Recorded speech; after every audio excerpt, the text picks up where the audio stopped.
발표하기 전에 저도 이제 그 허니문을 좀 봤어요. 봤더니 거기 보니까 미국 PCA 교단은 이제 웨스트민스터 표준문서 스테이지 OX를 나름대로 이제 신앙에 따라서 양심에 따라서 subscribe라고 하죠. 구독이라고 하지만 이제 받아들이고 수용하는 걸로 돼 있다. 그 이야기가 있어서 너무 놀래가지고 내 친구 중에 윌리엄 진 목사가 있는데 이 친구는 웨스트민스터 만났고 우리 우리라고 죄송합니다. PCA 교단의 교단 신학교는 카버너트 신학교의 법인 이사입니다. 그리고 내 남동생 정인원 목사가 또 이제 PCA 목사고 그래서 물어봤어요. 아니 행위 언약도 이런 그 범죄 들어가냐 했더니 놀래 자빠져가지고 왜 그런 이야기가 나오는지 모르겠다고 그래요. 그래서 우리 김교성 교수님이 또 언급을 좀 그렇게 힌트를 주시긴 했는데 PCA가 이야기한 건 뭐냐면 이를테면 침례냐 뿌리는 거냐 세례냐 왜냐하면 배경이 다 다르거든요. 침례교도 리폼 배프티스트가 있거든요. 이분들은 이제 웨스트민스터에서 뿌리는 걸 고집하니까 우리는 어떻게 하냐 이걸 채택을 해야 되냐 수용을 해야 되냐 그런 문제. 또 안식일에 상업하지 말고 오락을 즐기지 말라 하는 우리는 근데 많이들 하고 있거든요. 또 이를테면 돈을 주고받는 거는 이제 금한다 그래도 이 외상으로 아니면 크레딧 카드로 할 수도 있는 그런 문제.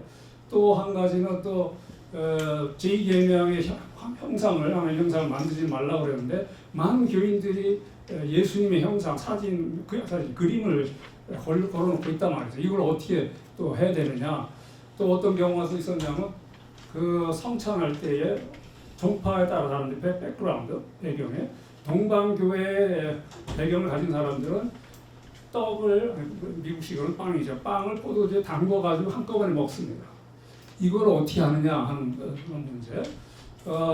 등등의 문제들 이런 거는 그 소위 이제 노예 가입되고 후보생들한테 개별적으로 신앙에 맡기고 하되 그들이 반드시 신앙적 입장을 이야기했을 때 그들의 핵심이 웨스트민스터 표준문서 전반적으로 위배되지 않는가 그거 조사하라 검토하라 그런 차원에서 faith subscription 그 이야기한 거지 뭐 행위 언약 나올 때 우리도 이거 PCA처럼 택하고 버릴 건 버리자 이 맥락이 너무 다릅니다.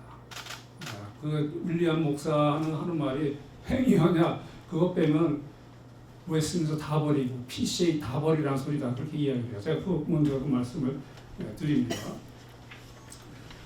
서론적인 이야기 먼저 54쪽부터 하겠습니다. 아까 질문들도 이제 나왔는데 그게 답이 될 것 같기도 하고요. 사실 이제 행위 언약은 은혜 언약 못지않게 중요한 국사적 의미가 가지고 있습니다. 아까 김기성 교수님 말씀하신 것처럼 모세 율법도 은혜 언약에 속해요. 저도 그렇게 배워왔고 행위 언약과 은혜 언약의 구분이 되는데 둘 다 하나님의 법이라는 거, 변치 않는 하나님의 법, 영원한 하나님의 법이라는 것을 우리가 반드시 알아야 되고요. 그래서 많은 분들이 오해하는 게 행위라는 용어 때문에 그렇습니다. 사실 그 당시에 웨스트민스터 그 어셈블리 모였을 때도 그런 이슈가 있었어요. 행위라는 것이 특별히 이제 사도 바울이 반대하는 이런 입장에서 이걸 사용해야 되겠는가 그런 이슈가 있었습니다. 그거 제가 뒤에 설명을 드리겠어요. 오해의 소지는 분명히 있습니다. 그러나 그 오해가 있음에도 불구하고 써야 되는 이유가 분명히 있다는 것이에요. 그런 이야기를 쭉 썼고요. 사실 또 55쪽 맨 밑에 보면 처음 아담과 마지막 아담 사이에 진행된 구속사의 핵심은 행위였다는 거. 한 범죄로 많은 사람이 정죄에 이른 것 같이 한 의로운 행위로 말미암아 많은 사람이 의롭다 하심을 받아 생명에 이르렀느니라. 범죄도 의로운 행위도 다 행위에 속한 것이에요. 그러니까 사도 바울에 우리가 은혜로 믿음으로 의롭다함 받고 행위가 아니라는 그 말 때문에 그 가르침 때문에 이제 오해가 되고 이제 그런데 칼빈도 이걸 굉장히 심도 있게 다뤘습니다. 그걸 제가 소개해 드릴게요. 그래서 이건 전반적인 내용은 뭐냐면 한마디로 웨스트민스터 표준 문서를 반대하는 분들이 논리가 그렇더라고요. 이것은 칼빈의 신학에서 벗어난 거다. 17세기 특별히 청교도들 중심으로 해서 언약 사상이 통과할 때 칼빈은 이런 사상을 갖고 있지 않았다. 물론 언약에 대한 언급은 했지만서도 언약 신학이 없었다. 그런 이야기를 하면서 이건 칼빈주의 정통적인 라인에 있지 않다. 이런 이야기를 하는 거예요. 그래서 저는 여기에 논문은 포커스를 어떻게 맞추냐면 칼빈하고 웨스트민스터 고백서 표준문사하고 거의 같은 맥락이라는 것을 여러분들이 강조하고 싶습니다. 이번 행위언약과 칼빈 언약 사상을 통해 쭉 지나가고 앞에 부분은 김일성 교수님이 쭉 말씀하셨고요. 57쪽 밑에 하단에 보면 마지막 문단 사실 언약은 그 특성상 시험 무대를 형성하고 이 말이 뭐냐면 행위 언약 때 아담과 하와에게 명령하신 것은 일종의 시험이었다는 거죠.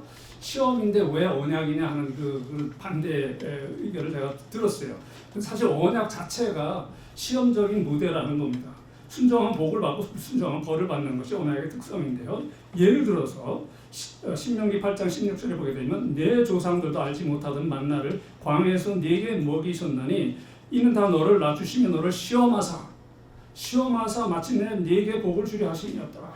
시험하시는 것이 복을 주시는 것이 사실 지키면 복을 준다는 그런 목적이었고요. 그다음에 그 뒤에 이어 18절에 뭐라고 말씀하면 내 하나님 여호와를 기억하라. 그가 네게 재물을 얻을 능력을 주셨습니다. 이같이 하시면 내 조상들에게 맹세하신 언약을 오늘과 같이 이루려 하시리라.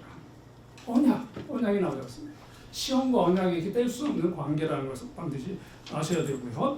그 다음에 이제 웨스트민스터 고백서 7장 2항의 행위 언약이지만 아까 말씀하신 대로 대유리 문답이나 소유리 문답에서는 생명 언약이라고 하고요.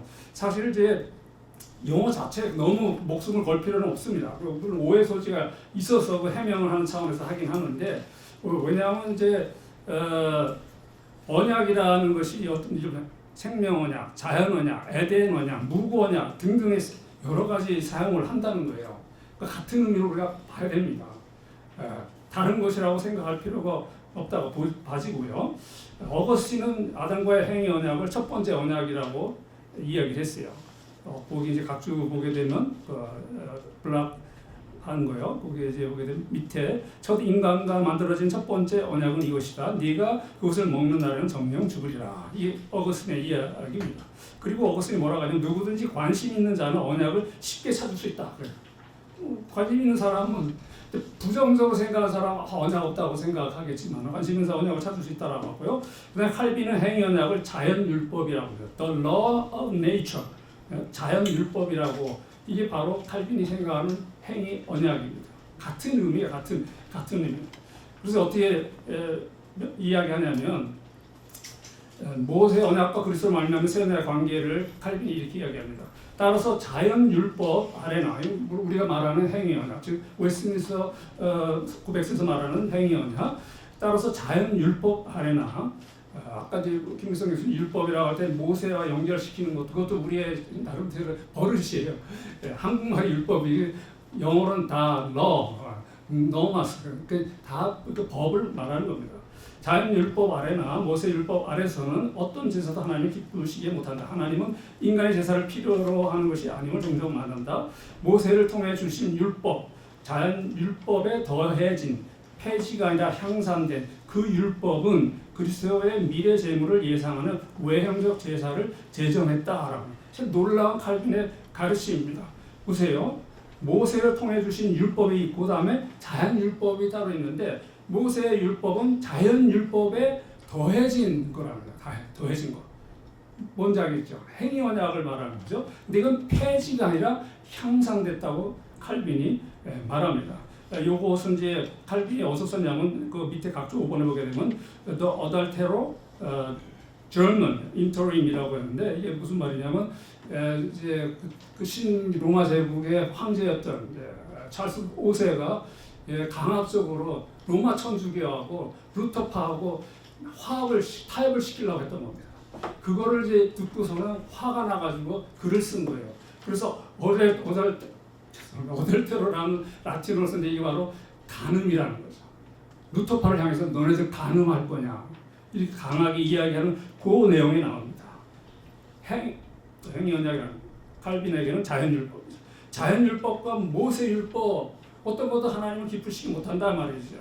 그럼 뭐냐? 이것은 바로 그리스도의 미래 재물을 예상하는 그것이다. 벌써부터 갈비는 소위 종말론적으로 배행의 언약이나 또 모세율법이나 또 생명나무나 모든 것이 그리스도로 말미암아 성취되는 이것을 생각을 했던 것입니다. 정말 그분은 보통 분이 아니었던 것으로 저는 생각합니다. 또한 이제 서처럼 제가 이제 좀 약합니다. 학문적인 차원에서는 이제 박형용이고 서처럼은 아담과 맺은 언약을 선악 계명 혹은 선악과 계명으로 명명하며 다음같이 설명합니다. 아담과 언약을 체결했을 때 창조주는 명령의 방식으로 하였다. 선악을 알게 하는 나무의 실과는 먹지 말라. 선악과 계명은 창조는 말을 하나님으로 섬기게 한다는 명령이고 백성의 생활의 규범이었다. 명령만 하셔도 쌍방간의 언약이다. 피조물은 양창조주의 명령을 받아들임으로 하나님의 백성 되는 것을 잘 인지하였다. 명령만 하셔도 쌍방간의 언약이다. 아주 좋은 지적입니다. 근데 명령을 주신 이유가 뭐냐 말이에요. 순종 아니겠습니까? 순종. 이거 다르게 말하면 그게 행위죠. 하나님은 아담에게로 하여금 머리로만 이해하도록 요구하시진 않았을 거예요. 따먹지 말라 하는 그 행위를 요구하셨을 겁니다. 그리고 이제 서처럼 교수가 창조주의 명령을 받아들임으로라는 표현하셨는데 또 받아들임이라는 것은 바로 행위라는 것과 같은 의미입니다. 또 서처럼 아래와 같이 선악계명의 의미를 설명합니다. 선악계명을 한 나무에 매신 것은 계명을 순종하여 창조주 하나님만 섬기도록 하기 위해서이다. 언약 백성은 선악과 계명에 매여서 창조주 하나님만을 섬김으로 자기의 본분을 다하도록 하셨다. 계명을 순종하여 계명에 매여 자기 본분을 다하도록 이 표현이 바로 웨스트민스터에서 이야기하는 행위 개념입니다. 바로 이것이 서초는 다른 게 아니라는 거죠. 흥미롭게도 서초로는 기존 개혁주의가 가르쳐왔던 행위 언약과 자신이 강조하는 선악계명 혹은 선악과 계명과 차이가 있다면서 다음과 주장합니다. 하나님이 아담과 체결하신 첫 언약은 우리가 통상 알고 있는 행위 언약이 아니다. 첫 언약은 아담과 그의 후손이 하나님의 백성 되기로 한 약정이다. 하나님의 창조 경륜은 그의 백성을 가지시는 것이다. 이것이 언약 체계의 근본 원리라 주장합니다. 이런 주장 행위 언약의 의미하는 바와 크게 다르지 않습니다. 아담은 하나님의 백성임을 순종의 행위로 증명했습니다. 아담과 그의 후손이 하나님의 백성 되기로 한 약정은 웨스트민스터 신앙고백서 항구와 행위 언약의 약정이기도 합니다. 웨스트민스터 신앙고백서 19장 6항은 다음같이 기술합니다. 비록 참신자들은 행위 언약과 마찬가지로 율법 아래 있어 그것으로 의롭다함을 받거나 저주를 받지는 않지만 다른 것들과 같이 그들에게 큰 유익을 준다. 중약 마찬가지로 율법의 약속은 순종의 제가와 실행에 따라 그들에게 기대하는 복들을 보여주신다. 웨스트민스터 고백서는 복들을 보여주신다라는 내용의 근거 성구로서 레위기 26장 12절 고린도후서 6장 16절을 명시합니다. 아시는 분 아시겠지만 웨스트민스터 처음 신앙 표준문서가 만들어졌을 때 1646년에는 근거 성구가 없었습니다. 그 다음에 1년 뒤에 47년에 근거 성구를 내가 찾아보니까 근거 성구가 바로 26장 12절 6장 16절 뭐예요? 나는 너희 중에 행하여 너희 하나님이 되고 너희는 내 백성이 되리라. 서철원 박사가 이야기하는 그때 당시에 명령한 것은 나는 너희 하나님이 되고 너희는 나의 백성이 되리라. 그 목적이다. 똑같아요. 똑같이 그 목적을 기재를 하고 있습니다. 특별히 여기 보게 되면 참신자들은 이미 참신자 된 사람들이 행위 언약과 또 율법을 지키도록 돼 있다라는 이야기를 이제 하는 것입니다. 이건 또 뒤에 설명을 하도록 하겠습니다. 그럼 그리스도의 온전한 순종에 대한 칼빈의 견해와 행위 언약. 사실 이제 온전한 순종이라는 것은 발표한 적이 있었던 것 같아요. 예수 그리스도의 순종을 능동적 순종, 수동적 순종을 하는데 결론적으로 말씀드리면 이것은 어떤 두 개에 분리되는 것이 아니라 온전한 순종의 두 가지 측면을 이야기하는 겁니다. 이 두 가지 측면을요 칼빈도 이야기했고요, 물론 웨스트민스터 고백서도 이야기했고요, 울시너스도 이야기했고 많은 개혁주의 학자들이 다 이야기한 것입니다. 일단은 율법이 가진 이중적 특성 때문에 수동적 순종, 능동적 순종이 있을 수밖에 없는 거예요. 뭐냐면 첫째는 율법을 어겼을 때는 반드시 그의 형벌 내지는 대가를 치러야 됩니다. 그렇지 않으면 하나님의 법이 아니에요. 반드시 치러야 됩니다. 그 다음에 율법은 영구성, 하나님 영원하신 하나님 말씀처럼 하나님이신 것처럼 그의 말씀도 영구성을 가진 것은 없어지지 않습니다. 인간이 어겼다고 해서 그게 폐지가 되느냐? 그럼 하나님이 뭐예요? 절대로 폐지될 수가 없어요. 헛되이 돌아오지 않는다고 그랬습니다. 하나님. 그래서 전자는 수동적 순종이라 후자를 능동적 순종이라 하는 것입니다. 지켜야 된다는 것은 율법을 반드시 이루어야 된다는. 그래서 예수님께서 완성하셨잖아요. 능동적 순종. 그다음에 그거에 대한 어떤 벌을 받으셔야 돼요. 십자가에서 그 형벌을 다 받으셨잖아요. 아시스프로 박사 이야기 넘어가고요. 그 다음에 63쪽에 칼빈은 다음과 같이 우리의 구원을 그리스도의 온전한 순종과 연결하며 첫 아담과 둘째 아담을 비교하다. 칼빈은 비록 능동적 수적, 수동적 수동의 표현 안 했습니다. 그러나 온전한 순종이라고 합쳐서 이야기를 해요. 이것, 여기는 죄 제거와 화목, 의를 얻으심인데 이것에 대한 우리의 일반적인 답변은 곧 그의 복종의 전 과정. 이게 이제 원광일 목사님 번역하는 걸 한글을 했지만 오리지널 라틴어로 보게 되면 그의 복종의 전 과정, 토토 오베디언티아 수아이 크루스라고 합니다. 복종의 전 과정, 예수 그리스도 전 과정을 통해서 우리를 위해 죄를 제거하셨고 화목케 하셨고 의를 얻으셨다라고 말씀하고 이것은 바울의 증언으로 증명된다. 한 사람이 순종하지 아니하면 많은 사람이 죄인 된 것 같이 한 사람이 순종하시면 많은 사람이 의인이 되리라. 또 다른 곳에서 바울은 율법의 저주에서 우리를 자유케 한 그 용서의 근거를 그리스도의 전생에까지 확대시키고 있다. 때가 참에 하나님이 그 아들을 보내서 여자에게서 나게 하시고 율법 아래서 나게 하신 것은 율법 아래 있는 자들을 속량하시고 그리하여 그리스도께서는 그의 세례시에도 자신이 하나님의 명령을 순종으로 수행함으로써 의의 한 부분을 이루셨다고 단언하셨다. 요컨대 종의 형체를 취하신 때로부터 그는 우리를 구속하시기 위해서 해방의 대가를 치르기 시작하신 것이다. 칼빈이 그렇게 이야기하고 있습니다. 율법을 지키면서 의를 그 다음에 칼빈은 이렇게 쭉 이야기하고 그 다음에 64쪽에 보면요. 칼빈 계속 설명합니다. 그러나 물론 그가 그의 생애에서 드러내 보이신 순종의 나머지 부분도 간과해서는 안 될 것이다. 바울은 그 시초부터 마지막까지 모든 것을 포괄하여 이렇게 말씀하고 있다. 자기를 비워 낮추시고 죽기까지 복종하셨으니 곧 십자가에 죽으심이라. 그리고 심지어 죽음 그 자체에 있어서 그리스도의 기꺼운 발런타리아, 기꺼운 자발적인 기꺼운 순종이 매우 중요하다. 자발적으로 드려지지 않은 희생으로는 의를 이룰 수 없을 것이니 말이다. 이렇듯이 칼빈은 그리스도의 모든 생애를 통한 순종을 강조하면서 특별히 그의 죽으심을 기꺼운 순종, 자발적인 순종, 즉 능동적 순종으로 말하고 있습니다. 또 칼빈은 그 죽음 십자가도 능동적 순종이었어요. 그렇지 않습니까? 스스로 목숨을 버리고 하나의 율법에 따라서 죽으신 겁니다. 칼빈은 갈라디아서 4장 5절 다음과 같이 주의합니다. 모든 복종으로부터 자유로우신 하나님의 아들 그리스도가 율법 아래 속하셨다. 왜? 그것은 우리 자리에서 그렇게 하신 것이다. 그가 우리를 위해 자유를 얻으신 것이다. 많은 분들은 왜 예수님이 죄가 없으시니까 하나님 아들이 왜 순종해야 되냐? 예수님이 왜 순종하다니요? 우리를 위해 순종합니다. 칼빈이 있지 그렇게 간파하셨어요. 이렇게 그리스도는 율법을 지키기로 결정하셨는데 얼마나 율법을 지키기로 결정하셨다는 거예요. 칼빈 이야기예요. 이게 능동적 순종 아니겠습니까? 이것은 우리를 위해 율법으로부터 면속되도록 하시기 위함이다. 그렇지 않고선 그가 율법 아래 매이심에 어떤 목적도 없었을 것이다. 그래서 그가 매일 필요가 없었지 않느냐. 그렇게 하신 것은 분명 자신을 위해서가 아니라 우리를 위해서. 그 다음에 칼빈을 계속 주장하면 65쪽에 그리스도께서 우리를 위해 확보하신 율법으로부터의 면속은 우리로 더 이상 율법의 가르침을 매이지 않고 우리가 원하는 대로 할 수 있다는 것이 결코 아니다. 율법은 선하고 거룩한 삶을 위한 영원한 법칙이기 때문에 율법은 더 이상 이전의 율법이 아니기 때문에 그것의 복종으로도 우리는 구속함을 받았다고 바울은 청문한다. 영원한 법칙이기 때문에 아무리 누가 어겼다 해도 아담이나 누구나 어겼다고 해서 그 폐기가 되는 것이 아닙니다. 그리고 율법은 이전의 율법이 아니라는 것은 뭐냐면 율법은 우리를 더 이상 정죄 못한다. 왜? 예수님이 말씀하십니다. 십자가다. 그런 의미입니다. 누가복음 10장 25절 무엇을 하여 영생을 얻을까는 물었던 율법사에게 예수님은 답하시기를 율법에 뭐라고 기록하나 어떻게 있느냐라고 물으셨고 율법사는 율법의 정수인 하나님 사랑과 이웃 사랑을 언급하죠. 이때 주님은 네 대답이 없더라. 이를 행하라. 그러면 살리라. 율법을 지켜라. 행하라. 그럼 살리라. 이야기를 하는 거죠. 이런 주님의 가르침에 바울의 이 신칭이 가르침과 서로 모순되어 보이지 않습니까? 칼빈이 대답합니다.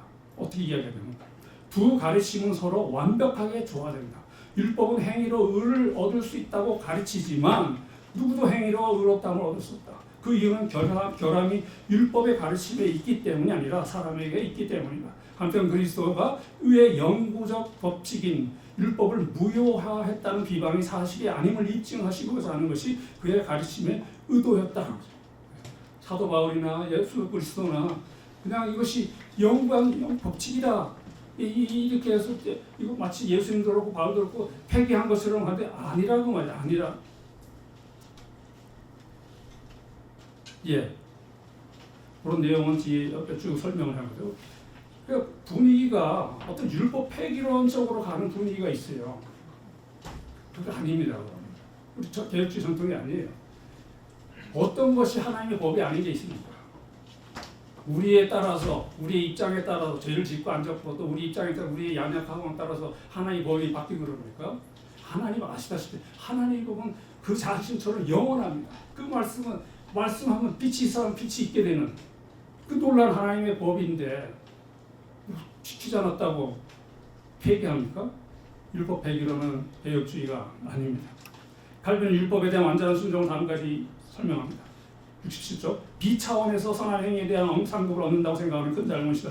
우리는 언제나 이것으로 돌아와야 한다. 즉 율법에 대한 완전한 순종이 아니고서는 의를 얻을 수 없다고 하나님이 선포하신 것 같이 율법의 모든 계명들을 성취하지 않으면 인간은 어떤 것도 자랑할 수 없다는 것이다. 만약에 엄한 공의가 내려진다면 일정 일액이라도 지키지 못한다면 영원한 저주가 기다린다. 율법에 대한 완전한 순종을 요구하는 거예요. 하나님께서는. 못하냐? 그럼 그리스도로 깨어가야 되는 거죠. 그렇다고 율법의 완전한 순종, 그거 필요 없어. 어떻게 우리가 그렇게 다 답할 수가 있겠습니까? 웨스민스터 제 68쪽에 보면 고백서 16장 2항에 선한 행위에 대해서 설명하죠. 하나님의 계명 순종에 따른 선한 행위들은 산 믿음의 열매들이며 증거들이다. 선한 행위들을 통하여 신자는 자신들의 감사를 나타내는 것이며 자신들의 확신을 강하게 하는 것이며 형제들을 세우는 것이며 복음 사역을 진행하는 것이며 적들의 입을 막는 것이며 하나님을 영화롭게 하는 것이다. 하나님의 지으신 바 된 신자들은 그리스도 예수 안에서 창조되었고 그 안에 거룩의 열매를 맺으며 전부의 영생을 얻게 될 것이다. 인간의 전적 타락으로 어떤 선한 행위도 이렇다 받지 못하지만은 하나님의 계명 순종에 따른 선한 행위는 타락이 이어서 계속 이어져야 한다는 것입니다. 볼거품 뭐라고 이야기하면 알미니우스자들은 이 법적 계약은 아담이 타락할 당시 폐기되었다고 하면서 다음과 같이 말합니다. 인간의 순종이 불가능한 일이었고 하나님의 은혜를 통해서도 소정의 의무를 완수하도록 하는 것 또한 불가능한 일임이 판명된 이상 하나님은 인간의 순종을 강요하지 않는다라며 이 율법에 대한 순종을 반대하는 알미니우스를 볼겁에 비판합니다. 굉장히 역설적이죠. 행위를 통하여 그렇게 전적 타락하지 않았다는 알미니우스의 이러한 것이 하나님의 법의 영원성을 반대를 하는 거예요. 박흥룡은 더 이상 행위 언약이 필요 없다는 알미니우스주의에 반대하며 다음과 같이 항변합니다. 이 율법은 행위 언약을 말합니다. 율법은 이 의미에 남아있어 사람들의 불의 때문에 그들을 정죄하여 그들이 이것을 성취하기는 절대로 불가능하기 때문에 그들을 그리스도에게로 인도한 몽학성성을 역사한다. 대개 그리스도는 아담이 성취하지 못한 이 언약의 조건을 성취하시고 또 아담이 담당한 이 언약의 형벌을 몸소 받아서 신앙하는 매 사람에게 의를 위한 이 언약의 종말이 되시니 신자는 그 안에서 이 언약을 성취하고 이것에 약속된 상을 받을 만한 자로 취급된 때문이다라고 이야기합니다. 행위 언약을 율법으로 변찬 공의의 원리들이 설립된 것이라고 이야기하고 율법 언약의 종말이라는 것은 바로 로마서 10장 4절에 말씀한 것처럼 그리스도 모든 믿는 자들의 의를 위하여 율법이 마침이 되시니라는 말을 염두에 둔 것입니다. 게어더스 보스는 행위 언약이 하나님과 사람 사이에 자연적 법적 관계의 구체적인 적용이라는 차원에서 사람은 계속적으로 행위 언약에 매인다고 주장합니다. 심지어 보스는 그리스도에 의한 구속의 성취 이후에도 행위 언약은 택자들의 삶의 규칙으로 존재한다고 이야기합니다. 그 이유는 그리스도의 구속은 죄인들로 하여금 영생을 얻을 수 있는 율법의 특정한 언약적 형태로부터 벗어나게 한 것이지 본성적인 차원에서 작동하는 법으로부터 벗어난 것이 아니기 때문이다 이야기합니다. 무슨 말이에요? 하나님의 법으로서 여전하다는 거죠. 벗어나게 한 것은 우리가 할 수 없다라는 거예요. 할 수가 없기 때문에 예수 그리스도를 믿고 그 의로 말미암아 우리가 하나님 앞에 서는 그런 것을 이야기를 하는 것입니다. 또 웨스민스터 신앙고 116장 5항은 여기서 이야기를 하죠. 우리는 최선의 행위와 공덕으로 하나님의 손에 달린 죄의 용서와 영생을 얻을 수 없다. 그 이유는 우리와 하나님 사이의 커다란 불균형과 앞으로 영광 때문이다. 쭉 이렇게 설명하는데요. 우리 일관적으로 신앙 고백서는 인간의 행위는 죄의 용서와 영생을 얻을 수 없다고 강조합니다. 특히 인간과 하나님 사이의 커다란 간격을 강조합니다. 그래서 선한 일을 했다고 해도 그것은 무익한 종으로 의무를 다한 것뿐이라는 누가복음 10장 10절을 인용을 합니다. 이러한 이야기는 칼빈의 율법 이해와 똑같습니다. 그 다음에 웨스민스터 신앙고백서 7장 1항 여기서 이렇게 이야기합니다. 하나님과 그의 피조물의 거리는 너무 커서 온당한 피조물들은 하나님을 그들의 창조자로서 순종해야 하지만 그들은 자신의 축복과 상급으로서 어떤 열매를 맺을 수 없었다. 그러나 하나님 편에서 자발적인 낮아지심으로 언약을 통하여 표현하시기를 기뻐했다라 이야기를 합니다. 마찬가지로 여기서도 하나님과 무한 거리를 강조를 합니다. 근데 이 행위 언약이라는 것 자체가 이제 로마 천주교에서 오랫동안 가르쳤던 것은 사효적 효과자, ex opere operator, 그 자체가 무슨 효력이 있는 것처럼 절대 그럴 수가 없습니다. 어떤 것도 성찬이라도 그 성찬이 그 자체가 효력이 있는 것은 아닙니다. 다 예수 그리스도 때문에, 다 성령 때문에 그런 것이지. 그리고 행위 언약을 이렇게 이야기하죠. 아시다시피 사랑과 서로 맺은 언약을 행위 언약이었다. 여기 온전하고 개인적인 순종을 조건으로 아담과 그 안에 있는 후손들의 생명이 약속되었다라고 이야기를 합니다. 갈라디아서 3장 12절 근거로 이야기했죠. 율법은 믿음에서 난 것이 아니니 율법을 행하는 자는 그 가운데 살리라 하는 것 같다. 이런 이야기를 하시는 것입니다. 바로 하나님이 오셔서 자발적으로 낮아지셔서 내 명령을 지키라 이것이 생명이라고 이야기를 하신 것이죠.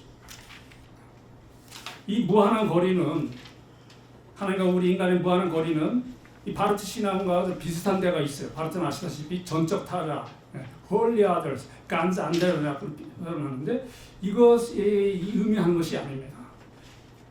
각주 밑에 썼습니다만서도 칼 바르트는 하나님을 전적 타자라고 이야기하고 또 동시에 전적으로 감추어진 분이라고 하지만 전적으로 나타난 분이라고 해서 아시다시피 실존주의적으로 이야기를 합니다.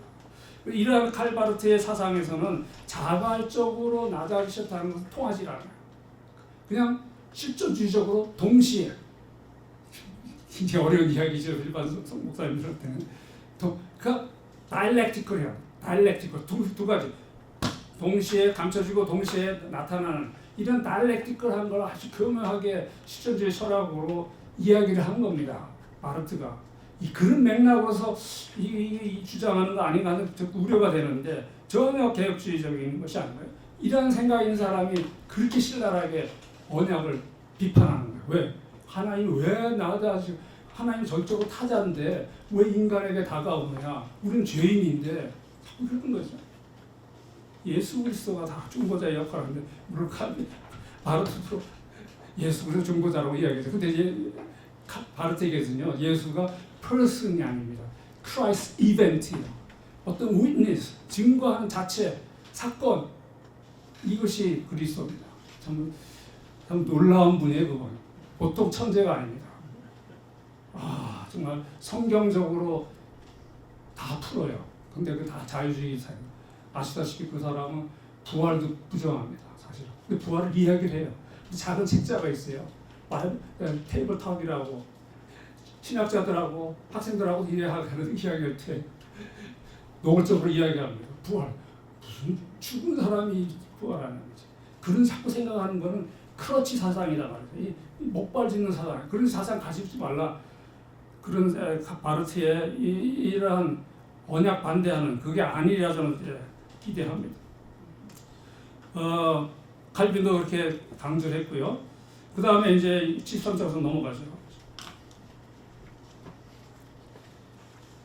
하나님과 우리 사이에 화목을 위한 조건으로 먼저 성육신 하셔야 된다고 칼빈이 이야기한다면 두 번째 요건으로 이렇게 이야기합니다. 우리가 하나님과 화목하기 위한 두 번째 요건이 이것이었다. 곧 사람이 불순종으로 인하여 잃어버린 상태가 되었으므로 순종으로 그것을 시정하고 행위 언약 어긴 거 이게 행위 언약이죠. 하나님의 심판을 만족시키고 죄에 대해 형벌을 치러야 한다는 것이 그것이다. 그리하여 우리 주님이 참 사람으로 오셔서 아담의 인격과 이름을 취하여서 아담을 대신하여 하나님 아버지께 순종을 이루시며 우리의 육체를 대표하셔서 하나님의 의로우신 심판을 만족시키는 값으로 내어놓으셨고 그 육체로서 우리가 치러야 할 형벌을 값으로 치르신 것이다. 이게 세 가지로 나누지 않습니까? 아담을 대신해 잃어버린 상태로 순종으로 시정하는 것. 두 번째 하나님의 심판을 만족시켜드리는 것. 또 죄에 대한 형벌을 치르는 것 이야기하죠. 이 내용을 반복해서 이야기합니다. 한 문장에. 아담을 대신해서 하나님께 순종을 이루시며 이라는 것은 바로 능동적 순종을 의미하고요. 그 다음에 심판을 만족시키는 것과 형벌을 치르는 것, 이거는 수동적 순종을 의미합니다. 웨스트민스터 신앙고백서를 작성했던 그 총회의 첫 위원장이었던 안토니 버게스는 다음과 같이 행위 언약에 대해서 설명합니다. 왜 행위란 용어를 썼을까? 궁금해하는 분이 많이 있었는데 이분이 이야기하기를 비록 행위 언약이라고 해도 그것은 어떤 공로에 관한 것이 될 수 없다. 아담은 비록 무고한 상태였지만 하나님이 부여하시는 복락이 아담의 공로가 될 수 없다라고 이야기하고요. 또 웨스트민스터 총회가 많은 용어 중에 특별히 행위 언약이라 한 이유는 무고한 아담이었지만 지속적으로 하나님 명령에 순종함으로, 즉 지속적으로 하나님의 주권을 인정함으로 하나님이 보시는 복락을 누릴 수 있었던 언약으로 가르친 것입니다. 버게스는 행위라는 용어에 따른 오해를 불식시키기 위해서 행위 언약은 아담의 공로로 위한 언약이 아님을 강조하고 있는 것입니다. 이렇듯이 행위 언약에서 행위는 많은 사람들이 오해하듯 바울 당시 율법을 지킴으로 의롭다 하려는 유대주의자들의 행위와 동질의 행위로 이해해서는 결코 안 될 것입니다. 칼빈과 거의 동시대 학자였고 하이델베르그 유리문답 작성을 주도한 우르시누스는 율법 폐기론자들, 또 자유주의자들, 자유사상가들, 그리고 비속한 이단들의 주요한 주장들 하나가 율법은 그리스도의 교회에서 가르치지 말아야 한다는 것이다 라고. 그래서 아래와 같이 율법과 복음의 관계가 그리고 순종, 즉 능동적 순종과 고난, 즉 수동적 순종을 들어 반박합니다. 율법은 더 이상 교회에서 가르칠 필요가 없는 것이 아니다. 그리스도께서 친히 나는 율법을 폐하러 온 것이 아니라 완전하게 하려 함이라 말씀하셨다. 그리고 바울은 믿음으로 말미암아 율법을 굳게 세우니라고 말씀합니다. 그리스도는 율법을 두 가지 측면에서 완성하셨다. 순종과 고난이다. 그는 이미 올바르고 거룩하셨다. 어떤 경우도 율법을 어긴 적이 없으시다. 한쪽에서는 그는 자신이 매이지 않은 일들을 우리를 위해 행하셨고 다른 한쪽에서 율법의 형벌을 받으셨다. 율법의 측면이 뭐겠어요? 능력자과 수동적 순종인 것입니다. 역시 웨스트민스터 표지문서의 가르친 것과 같습니다. 그래서 어떤 율법도 어긴 적이 없으시고 올바로 거룩하셨지만은 우리를 위해서 율법을 순종하시고 또 다른 한쪽에서는 율법의 형벌을 받으셨다는 것입니다. 이렇듯이 어떤 칼빈, 우르시누스, 웨스트민스터 표지문서 연속성이 있는 것입니다. 칼빈은 우리의 의를 위하여 율법을 지켜야 한다는 레위기 18장 5절을 다음과 같이 주석합니다. 이 구절은 여기 이제 너희는 내 규례와 법도를 지키라. 사람이 이를 행하면 그로 말미암아 살리라. 나는 요한이라는 말씀이에요. 칼빈은 이렇게 주석합니다. 이 구절은 바울이 자신의 율법에 대한 정의를 끌어내기 위해 로마서 10장 5절 모세가 기록하되 율법으로 말미암아 이구나입니다. 사양한 것으로 우리가 주목할 만한 것이고 일반적 지침을 포함하고 있는 바 상급을 약속함으로써 율법을 제거하고 확증하는 점에서 매우 적절하다고 생각된다. 그러므로 영생의 소망은 율법을 지키는 모든 자에게 주어진다. 이 구절을 이 땅에서 일시적 삶을 의미하는 것으로 해석하는 것은 잘못된 것이다. 이렇게 잘못 해석하는 이유는 믿음의 의가 전복되어 구원의 행위의 공로로 기인되는 것이 될까 봐 두려워하기 때문이다. 많은 분들이 두려워하고 있는 것 같아요. 그러나 율법 그 자체가 불완전하거나 혹은 완전한 의를 위한 가르침을 주지 않기 때문이 아니라 약속이 부패와 죄로 인해 무효가 되었기 때문에 성경 행위로 의롭게 되는 것을 부정하는 것이다. 부정하는 이유가 뭐냐? 우리 때문인 겁니다. 따라서 전에 내가 언급한 바와 같이 바울이 의는 믿음으로 말미암아 그리스도의 은혜로 주어진다고 가르치는 것은 율법이 명하는 것을 이루지 않고서는 의롭다함을 얻지 못함을 증명하고 있는 것이다. 같은 맥락. 한편 바울은 다른 것을 율법은 칭의의 원인으로서 믿음과 일치하지 않는데 그 이유는 율법은 구원을 위한 행위를 요구하고 믿음은 우리를 그리스도를 향하게 하고 율법의 저주에서 벗어나게 하기 때문이라고 답을 한다.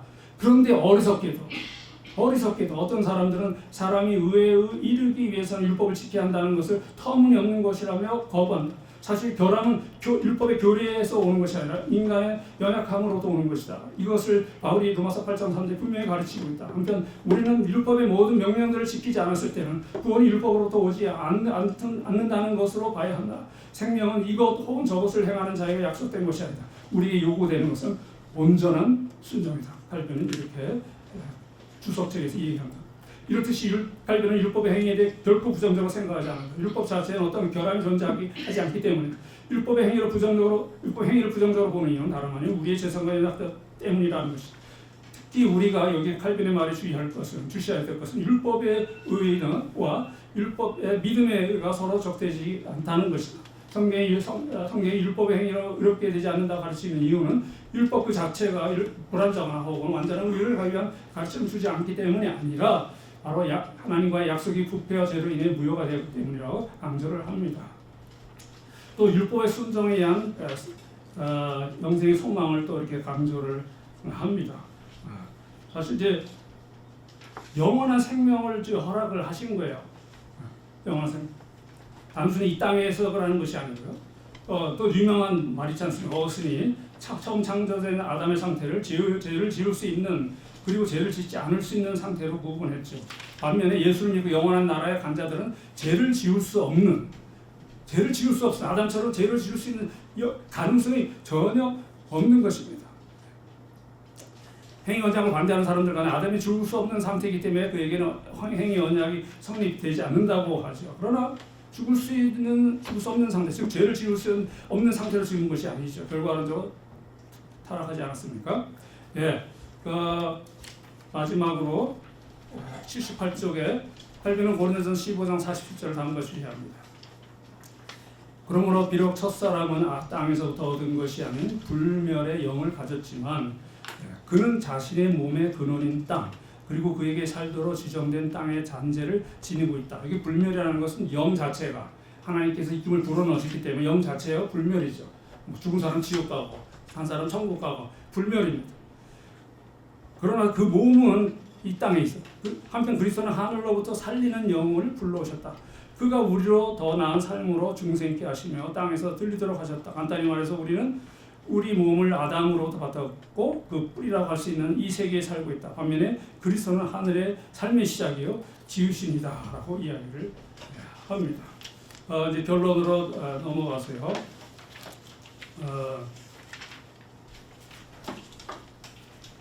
사실 김기성 교수님 언급한 존 모레에 대해서 좀 하고 마치도록 하겠습니다. 81쪽에 유명한 이야기죠. 그냥 그레시아 메이치엔 웨스민스터 지으신 그 메이치엔이 돌아가실 때 그날 이제 침대 옆에서 간호사에게 부탁을 합니다. 전보는 쳐달라고 존 모레에게 친구인 존 모레에게 전보를 쳐달라고 했죠. 그 내용이 뭐냐면 나는 그리스도의 능동적 순종에 너무 감사하네. 그것 없이는 아무 소망이 없는 것 아니겠는가. 능동적 순종이 너무 중요한 것은 행위 언약과 직결되는 거죠. 바로 예수님이 아담이 실패한 것, 첫째 아담이 실패한 것을 능동적 순종으로 이루셨다는 것이죠. 그러면서 아까 존 모레이는 용어 자체에 불만이 가진 거예요. 행위 언약에. 그런데 그 개념은 같습니다. 그러면서 그리스도의 능동적 순종에서 이렇게 이야기를 합니다. 의란 무엇인가? 달리 표현해서 무엇이 실제적 칭의의 근거인가? 그것은 당연히 그리스도의 대속적 사역이다. 그리고 그 실제적 칭의의 근거를 위해서 그 대속의 사역은 죄와 죄책에 대한 만족만 아니라 십자가 죽으심이죠. 만족만 아니라 율법의 모든 범위와 내용들에 대한 순종이 포함되어야 된다. 행위 언약도 포함되고 모세 율법도 다 포함이 됩니다. 이 후자를 바로 능동적 순종이라 한다. 이것은 우리를 대표하고 우리를 대신해서 하나님의 법에 완벽한 순종으로 이루시는 더러워지지 않고 또한 더러워질 수 없는 그리스도의 의를 의미합니다. 그 의가 우리에게 전가가 되고 이상 마치겠습니다.